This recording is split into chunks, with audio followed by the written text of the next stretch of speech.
बिस्मिल्लाहिर्रहमानिर्रहीम, अस्सलाम वालेकुम। जो कुछ हम कहते हैं हमें ज़िंदगी में उसकी कीमत भरनी पड़ती है। मिसाल के तौर पे एक घर में रिश्ता आता है,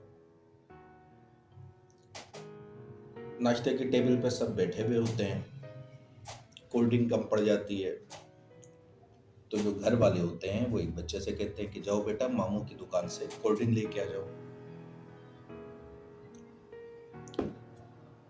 अब जो रिश्ते के लिए आए होते हैं वो सोचते हैं कि जी मामू की दुकान से, इसका मतलब है कि स्टेटस का फर्क है, खामोशी से उठ के चले जाते हैं। ये मामू की दुकान, ये मुझे आज तक समझ में नहीं आई। हर मोहल्ले में आपको मामू पान शॉप मिलेगा, मामू बर्गर मिलेगा, मामू जनरल स्टोर मिलेगा। यानी कि हम शुरू से ही इतने शक्की हैं कि दुकान वाले को भी मामू बनाना है। आपके मोहल्ले में कोई मामू की दुकान है,